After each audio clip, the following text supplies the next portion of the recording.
সবাইকে আমন্ত্রণ। সব খবরে আপনাদের সঙ্গে আছি আমি ফয়সাল তিতুমির। সবচেয়ে সুস্বাদু হালিম রাঁধুনি হালিম। হালিম হোক রাঁধুনি হালিম। অমর একুশে বইমেলা হয়ে উঠুক শিক্ষা এবং সংস্কৃতির সূতিকাগার। বৃহস্পতিবার গ্রন্থমেলার উদ্বোধনের পর একথা বলেন প্রধানমন্ত্রী তারেক রহমান। প্রতিবার বাংলা একাডেমির আয়োজনে শুরু হয় বইমেলা, কিন্তু এবার নির্বাচনের কারণে সেই ধারাবাহিকতায় ছেদ পড়ে। প্রধানমন্ত্রী তারেক রহমান বইমেলার উদ্বোধন করেন, বলেন অমর একুশে বইমেলা বাংলাকে রাষ্ট্রভাষা হিসেবে প্রতিষ্ঠার স্মারক। তবে ইন্টারনেটের আসক্তি তরুণ প্রজন্মকে করে তুলেছে বই বিমুখ। বাংলা ভাষার পাশাপাশি প্রতিযোগিতামূলক বিশ্বে টিকে থাকতে নতুন নতুন ভাষার সাথে তরুণ প্রজন্মকে পরিচিত হওয়ার পরামর্শ দেন প্রধানমন্ত্রী। এর আগে 8 বিভাগে 9 জন গুণী ব্যক্তির হাতে বাংলা একাডেমি সাহিত্য পুরস্কার তুলে দেন প্রধানমন্ত্রী তারেক রহমান। পরে স্ত্রী ডক্টর জুবাইদা রহমান ও কন্যা জায়মা রহমানকে নিয়ে মেলার কয়েকটি স্টল ঘুরে দেখেন প্রধানমন্ত্রী।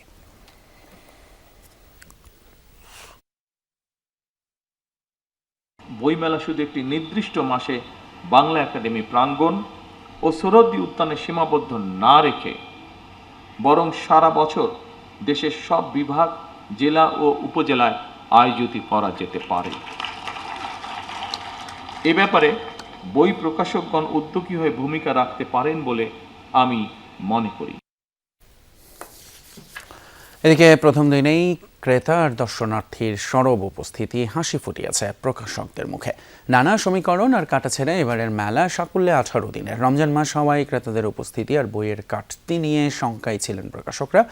এখনও শেষ হয়নি 40% উপরে স্টলের কাজ। তারপরেও প্রথম দিনের বেচা কেনা আশাবাদী করছে বিক্রেতাদের। প্রতিদিন দুপুর 2টা থেকে রাত 9টা পর্যন্ত চলবে মেলা। ছুটির দিন সকাল 11টায় খুলবে মেলার দরজা। বিভিন্ন ধরনের বই দেখেছি, এখন উপন্যাস দেখছি। ভূতের বই পছন্দ করলাম, ভাল লাগলো সব দেখে। চমৎকার। আমি প্রতি বছর একবার না 3-4 আসা হয়, তো আশা করি এটা আরো কন্টিনিউ আসবো আমি কয়েকবার। প্রথম দিনের যে পদচারণা, যে লোকের যে মনোভাব, কয়েকটা বই স্টল ঘুরেছি, মনে হচ্ছে যে মনে হয় ভালো কাটবে। শিল্প ও সংস্কৃতিকে রাজনীতিকরণ কখনোই সভ্য দেশের পরিচয় নয়। বৃহস্পতিবার বিভিন্ন ক্ষেত্রে গৌরবদীপ্ত অবদান রাখায় 9 জন ব্যক্তি ও একটি প্রতিষ্ঠানকে 21 পদক তুলে দিয়ে কথা বলেছেন প্রধানমন্ত্রী তারেক রহমান। নির্বাচন, নতুন সরকার গঠন সহ নানাবিধ কারণে এবছর কয়েকদিন পিছিয়ে ফেব্রুয়ারির শেষ ভাগে রাজধানীর ওসমানী মিলনায়তনে আয়োজন করা হয় 21 পদক প্রদান অনুষ্ঠান, যেখানে প্রধানমন্ত্রী তারেক রহমান তুলে দেন রাষ্ট্রীয় সম্মাননা। বক্তব্যের শুরুতে এই পদকপ্রাপ্তদের অভিনন্দন জানান প্রধানমন্ত্রী। উদার গণতান্ত্রিক রাষ্ট্র গড়তে বিজ্ঞজনদের দিক নির্দেশনা চান তিনি। এবছর 9 জন বিশিষ্ট নাগরিক ও একটি প্রতিষ্ঠানকে 21 পদক দেওয়ার সিদ্ধান্ত নেয় বিদায়ী অন্তর্বর্তীকালীন সরকার।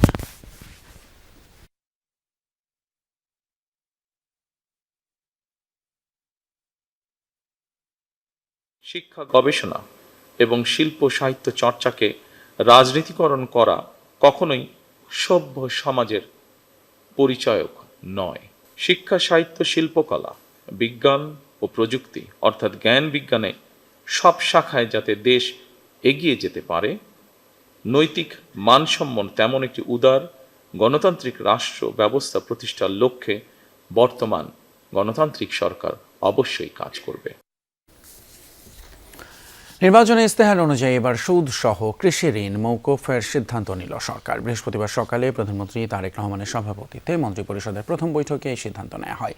মন্ত্রিপরিষদ বিভাগের সচিব জানান, সরকারি, বেসরকারি এবং বিশেষায়িত বিভিন্ন ব্যাংকে কৃষকদের ঋণের পরিমাণ 1550 কোটি টাকা, যা মওকুফের আওতাভুক্ত হবে। এতে লাভবান হবেন আনুমানিক 12 লাখ কৃষক।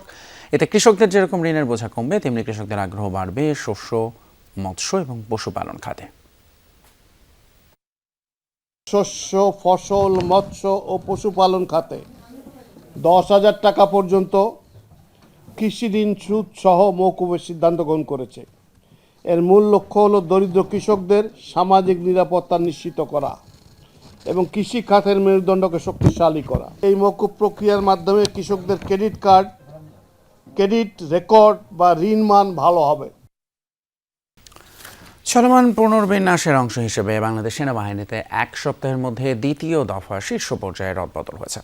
ন্যাশনাল ডিফেন্স কলেজের commandant lieutenant general Mohammad Shahinul হককে কোয়ার্টার মাস্টার জেনারেল পদে বদলি করা হয়েছে। তার স্থলাভিষিক্ত হয়েছে লেফটেন্যান্ট জেনারেল মোহাম্মদ ফয়জুর রহমান।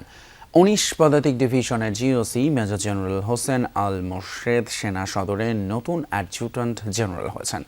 বর্তমান adjutant general major general MD হাকিমুজ্জামানকে মিস্টার কমান্ড্যান্ট করা হয়েছে। ওই পদ থেকে মেজর জেনারেল এমডি নাসিম পারভেজকে পররাষ্ট্র মন্ত্রণালয়ে বদলি করা হয়েছে। এছাড়া রংপুরের area commander major general Mohammad Kamrul Hasan ঢাকায় লজিস্টিক্স এরিয়া কমান্ডারের দায়িত্ব পেয়েছেন এবং ঢাকার logistics area GOC major general Mohammad মোস্তাগসুর Rahman Khan নিয়মিত অবসরে গিয়েছেন।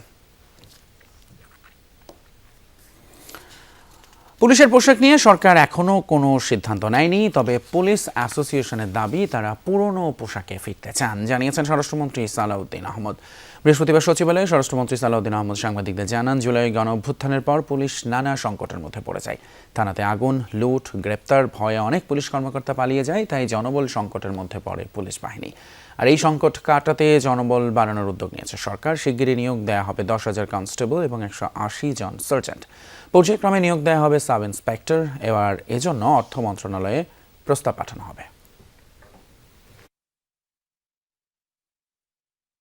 পুলিশ সার্জন নিয়োগের জন্য আমরা নির্দেশ দিয়েছি, সেগুলো আগের শূন্য পদ, সেটা খুব শিগগিরই নিয়োগ করা হবে যত পরীক্ষার মধ্য দিয়ে আর কি। এর বাইরে আরও আমরা জনবল বৃদ্ধির জন্য চেষ্টা করছি, যেগুলো আমরা অর্থ মন্ত্রণালয়ের ক্লিয়ারেন্স পেলে খুব শিগগিরই আমরা প্ল্যান করতেছি। ঢাকা মেট্রোপলিটন পুলিশের ভারপ্রাপ্ত কমিশনার হিসেবে দায়িত্ব পেয়েছেন অতিরিক্ত পুলিশ কমিশনার মোহাম্মদ সরওয়ার। বৃহস্পতিবার অ্যাডিশনাল ডিআইজি শামীমা ইয়াসমিন খন্দকার স্বাক্ষরিত এক প্রজ্ঞাপনে এই তথ্য জানানো হয়েছে। এর আগে ব্যক্তিগত ও পারিবারিক কারণ দেখিয়ে পদত্যাগপত্র জমা দেন ঢাকা মহানগর পুলিশের কমিশনার শেখ মোহাম্মদ সাজ্জাদ আলী। যদিও তার চুক্তির মেয়াদ আগামী নভেম্বর পর্যন্ত ছিল। গত বছরের 7 জানুয়ারি এসবি থেকে ডিএমপির অতিরিক্ত পুলিশ কমিশনার হিসেবে পদায়ন করা হয় মোহাম্মদ সরওয়ারকে। পরে তিনি ট্রাফিক বিভাগের প্রধানের দায়িত্ব পান। 11 আগস্ট অতিরিক্ত আইজিপি হিসেবে পদোন্নতি লাভ করেন। চাঁদাবাজি হলো যেটি মানুষকে জোর করে বাধ্য করা হয়। চাঁদা এবং চাঁদাবাজির ব্যাখ্যায় এমন মন্তব্য করেছেন সড়ক পরিবহন ও সেতু, রেলপথ এবং নৌপথ মন্ত্রণালয়ের মন্ত্রী শেখ রবিউল আলম। বৃহস্পতিবার সচিবালয়ে এক ব্রিফিংয়ে তিনি বলেন, যে কোনো মূল্যে চাঁদাবাজি হতে দেয়া হবে না। এটি বিএনপির নির্বাচনী অঙ্গীকার। এবার যে কোনো সময়ের চেয়ে ঈদযাত্রা নির্বিঘ্ন হবে বলে জানান তিনি। মন্ত্রী জানিয়ে দেন, চাঁদাবাজি ফৌজদারি অপরাধ। বিভিন্ন সমিতির নামে চাঁদাবাজি হলে ব্যবস্থা নেবে স্বরাষ্ট্র মন্ত্রণালয়। এবার ঈদে নৌযান মালিকেরা ভাড়া বাড়াবে না। ঈদের আগে ও পরে মোট 10 দিন বন্ধ থাকবে বাল্কহেড এবং স্পিড বোট চলাচল। চাঁদাবাজি হচ্ছে যেটি মানুষকে বাধ্য করে জোর করে নেওয়া হয়, তাদের নির্ধারিত প্রক্রিয়া না কোনো অবৈধ শক্তি সেটা করতে চায়, সেটা করার কোনো সুযোগ নেই। সেটার করার আমাদের এই মন্ত্রণালয়ে থাকবে না। যে কোনো মূল্যে আমরা সেটা আপনার হতে দিব না। সব খবরের পর্যায়ে সময় হলো একটা ছোট বিরতির, সঙ্গে থাকুন।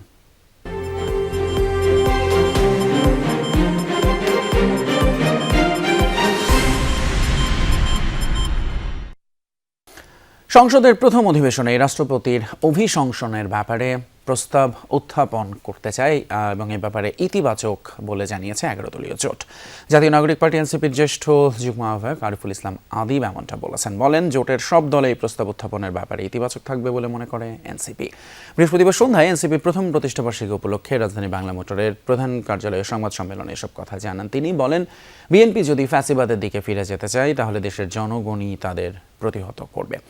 28 ফেব্রুয়ারি ধানমন্ডির আবাহনী মাঠে প্রথম প্রতিষ্ঠাবার্ষিকী পালন করবে এনসিপি। এছাড়া আগামী 2 মার্চ থেকে 11 মার্চ পর্যন্ত পর্যায়ক্রমে দেশের কয়েকটি বিভাগীয় শহরে প্রতিষ্ঠাবার্ষিকী পালন করা হবে বলে জানানো হয়। এ সময় গণভোট বাস্তবায়ন করা ছাড়া সরকারের অন্য কোনো উপায় নেই বলে মন্তব্য করেন দলটির যুগ্ম আহ্বায়ক সরওয়ার তুষার।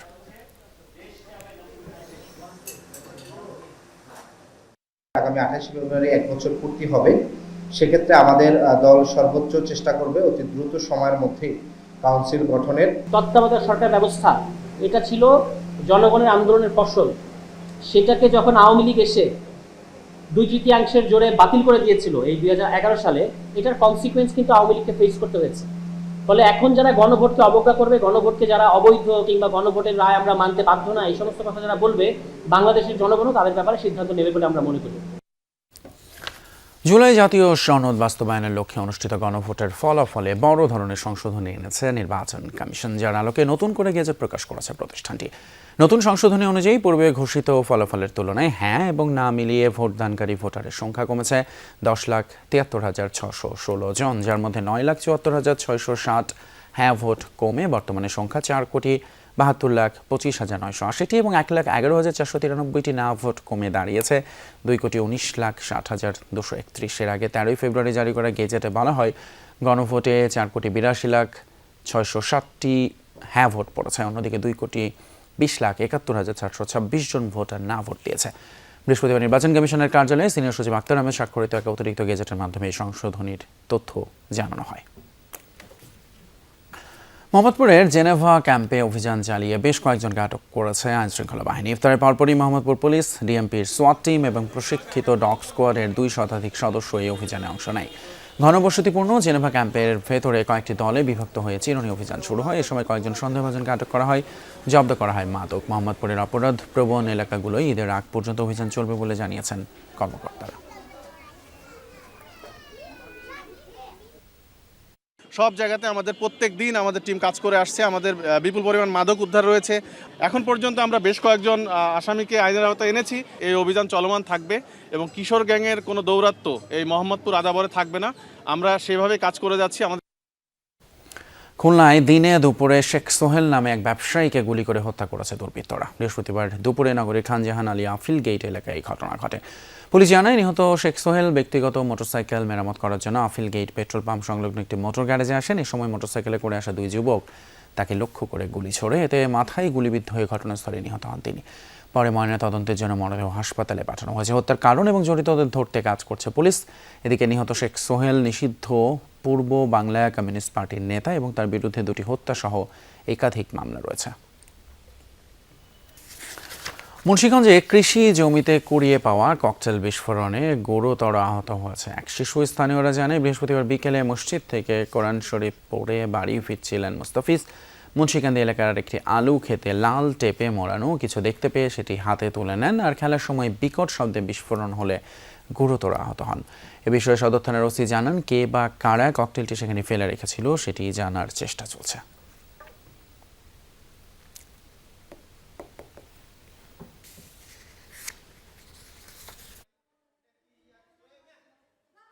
গাজীপুরের গাছায় বিএনপির কার্যালয় ও ব্যবসা প্রতিষ্ঠানে ভাঙচুরের অভিযোগ করা হয়েছে থানায়। বিএনপি নেতাকর্মীদের অভিযোগ, বৃহস্পতিবার সকাল 10টার দিকে প্রথমে গাছা থানা বিএনপির সহ সাংগঠনিক সম্পাদক মোহাম্মদ শাহিন মিয়ার ব্যবসা প্রতিষ্ঠানে হামলা করা হয়।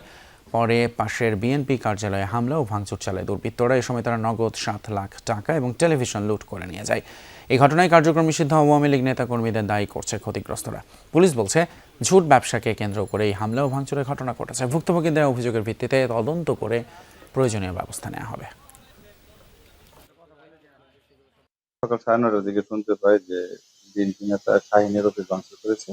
তাৎক্ষণিক আমি পুলিশ পাঠিয়েছি এবং আমি পরবর্তীতে নিজেও যাই। ওখানে জানতে পারি যে গার্মেন্টসের ব্যবসাকে কেন্দ্র করে এই ঘটনা ঘটছে। এবার কারা ঘটিয়েছে এখন আমরা পূর্ণাঙ্গ তথ্য পাইনি, তবে বাদীর লিখিত অভিযোগের ভিত্তিতে আমরা ব্যবস্থা নেব। নাটোরে গহনা নিয়ে প্রতারণার অভিযোগে 2 নারী সহ 4 জনকে গাছে বেঁধে নির্যাতন করা হয়েছে। বৃহস্পতিবার এই ঘটনার একটি ভিডিও সামাজিক যোগাযোগ মাধ্যমে ছড়িয়ে পড়লে চাঞ্চল্য দেখা দেয়। স্থানীয়রা জানায় 3 মাস আগে বড়াই গ্রামের মৌখাড়া কদমতলী এলাকার বাসিন্দা বাদশার স্ত্রী আত্মীয়ের বাড়িতে যাওয়ার কথা বলে কয়েকজন প্রতিবেশীর কাছ থেকে স্বর্ণালঙ্কার চেয়ে নেন। অনেকদিন ধরে গহনাগুলো ফেরত দেননি তিনি। বুধবার দুপুরে এ নিয়ে দুপক্ষের মধ্যে কথা কাটাকাটি হয়। মীমাংসার কথা বলে স্থানীয় সাবেক কাউন্সিলরের ছেলের বাড়িতে নিয়ে বাদশাহ, তার স্ত্রী ও পরিবারের আরও 2 সদস্যকে নির্যাতন করে প্রতিবেশীরা। পরে গহনা ফেরত দিলে তাদের ছেড়ে দেওয়া হয়। এই ঘটনায় কোনো অভিযোগ দায়ের হয়নি।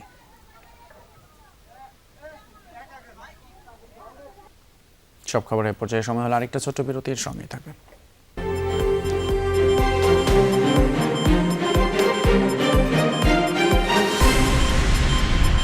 রাজুকে প্রভাব খাটিয়ে ইস্টার্ন হাউজিংকে সুবিধা দিয়ে ঘুষ হিসেবে ফ্ল্যাট নেয়ার মামলায় টিউলিপ সিদ্দিককে গ্রেপ্তার করতে ইন্টারপোলের রেড নোটিশ জারির আদেশ দিয়েছে আদালত।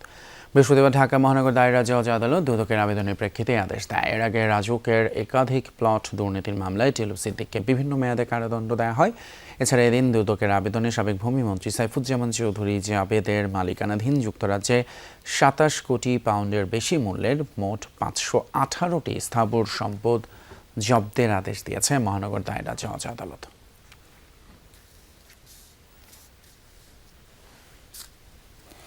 বৈষম্য বিরোধী ছাত্র জনতার আন্দোলনের সময় 4টি হত্যা মামলা সহ 5 মামলায় নারায়ণগঞ্জ সিটি কর্পোরেশনের সাবেক মেয়র সেলিনা হায়াত আইভিকে জামিন দিয়েছেন হাইকোর্ট। বৃহস্পতিবার বিচারপতি কে এম জাহিদ সরওয়ার কাজলের নেতৃত্বাধীন হাইকোর্ট বেঞ্চ এই আদেশ দেন। 5 মামলার মধ্যে 4টি মামলায় তাকে গ্রেপ্তার দেখানো হয়েছে। এদিকে জুলাই আগস্টে হত্যা চেষ্টা মামলায় কক্সবাজারের উখিয়া টেকনাফ আসনের সাবেক এমপি আব্দুর রহমান বদিকেও জামিন দিয়েছেন হাইকোর্ট। বৃহস্পতিবার হাইকোর্ট থেকে তিনি জামিন পান। এর আগে 2024 সালের 20 আগস্ট হত্যা চেষ্টা মামলায় চট্টগ্রামের 5 লাইশ এলাকা থেকে বদিকে গ্রেপ্তার করে র্যাব।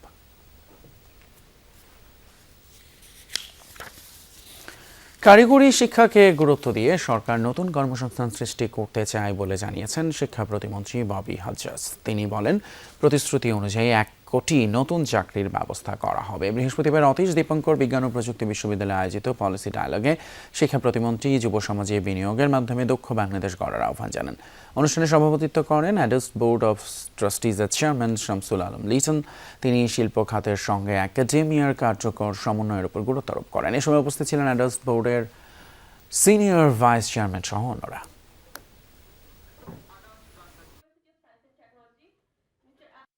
আমরা ফোকাস করছি আমাদের আগামী প্রজন্মের ক্যারিয়ার তৈরি করা, যেন তারা দেশে থাকুক, তারা বিদেশের মাটিতে পা দিক। আমাদের রেমিটেন্স যোদ্ধা হোক বা যেটাই হোক বা এন্টারপ্রেনিউর হোক, তারা যেন সাকসেসফুল হতে পারে। যশোরে আফিল ব্রিক্সে আগুন লেগে পড়ে গিয়েছে বিপুল পরিমাণ মালামাল। স্থানীয়রা জানায়, বৃহস্পতিবার বিকেলে সদর উপজেলার হাটবিলা জামতলা এলাকায় আফিল ব্রিক্সে আগুন লাগে মুহূর্তেই তা ছড়িয়ে পড়ে পুরো শেডে। এতে আহত হন 3 জন। খবর পেয়ে ফায়ার সার্ভিসের 7টি ইউনিট গিয়ে প্রায় 1.5 ঘন্টার চেষ্টায় আগুন নিয়ন্ত্রণে আনে। ক্ষয়ক্ষতির পরিমাণ এখনও জানা যায়নি। কিভাবে আগুন লাগলো তা খতিয়ে দেখছে ফায়ার সার্ভিস।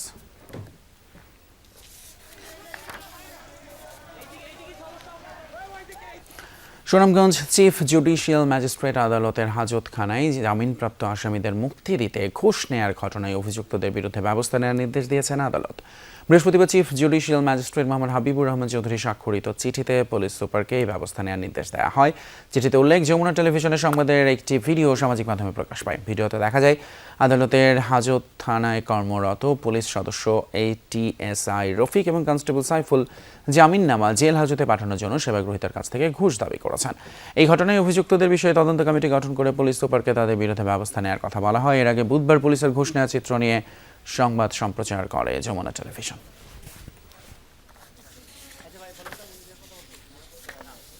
প্রতিটি উপজেলায় প্রাণীজ রোগ বালাই রোধে প্রতিষেধক সরবরাহ নিশ্চিত করা হবে, এমনটাই বলেছেন কৃষিমন্ত্রী মোহাম্মদ আমিনুর রশিদ। বৃহস্পতিবার বিকেলে মৃত্তিকা ভবনে 44তম BCS প্রাণী সম্পদ ক্যাডার ওরিয়েন্টেশনে কোর্সের সমাপনী অনুষ্ঠানে এই কথা জানান তিনি। বলেন, গবাদি পশু পালনকারীদের সুবিধার জন্য ফার্মার্স কার্ড চালুর উদ্যোগ নিয়েছে সরকার। পশু রোগ চিকিৎসা নিশ্চিতে প্রয়োজনীয় ব্যবস্থা নেওয়ারও আশ্বাস দেন তিনি। বলেন, নতুন সরকারের আমলে আরও প্রাণী সম্পদ কর্মকর্তা নিয়োগ দেওয়া হবে। সরকার এরই মধ্যে 10,000 টাকা পর্যন্ত কৃষি ঋণ মওকুফ করেছে বলেও জানান তিনি। বলেন, বাংলাদেশ আগামীতে যাতে কৃষি পণ্য রপ্তানিতে শীর্ষে যেতে পারে সেই লক্ষ্যে কাজ করে যাবে সরকার।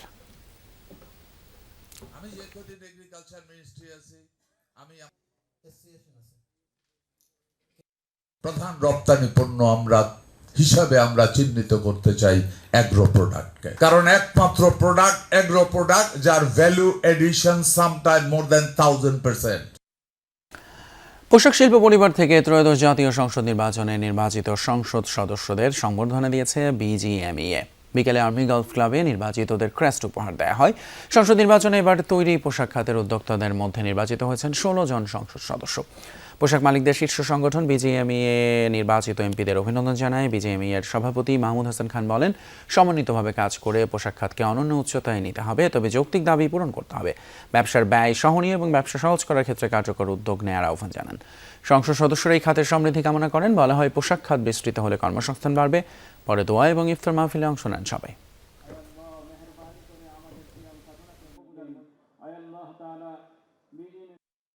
অর্থনীতির স্বার্থে পোশাক শিল্পের যে বিভিন্ন সমস্যাগুলো আছে, এর সাথে যে আমাদের বস্ত্র শিল্পের যে সমস্যাগুলো সেই সমস্যা যেন আমরা দ্রুত সমাধান করতে পারি। ন্যায়সঙ্গত সমাধান চাই, যেগুলো আমাদের প্রাপ্য সেগুলো যেন সহজভাবে হয়, যেটা আমরা সচরাচর বলি ইজ অফ ডুইং বিজনেস এবং কস্ট অফ ডুইং বিজনেস। কুমিল্লায় আনুষ্ঠানিক যাত্রা শুরু করেছে নারী, শিশু এবং পুরুষদের লাক্সারি ফ্যাশন পণ্যের নতুন ঠিকানা ইলিয়াইন শোরুম। নগরীর কান্দির পাড়ে নজরুল এভিনিউস্থ সিলভার রহমান ফিলার 3য় তলায় উদ্বোধন করা হয় প্রতিষ্ঠানটির নতুন শাখার। কর্তৃপক্ষ জানায়, গ্রাহকদের রুচি তাদের প্রত্যাশার কথা বিবেচনা করে এই ফ্ল্যাগশিপ স্টোরটির পরিকল্পনা করা হয়েছে। প্রত্যাশা, কুমিল্লার ক্রেতাদের আস্থা ও ভালোবাসা নিয়ে ইলিয়াইন শোরুম হয়ে উঠবে সবার বিশ্বস্ত কেনাকাটার ঠিকানা।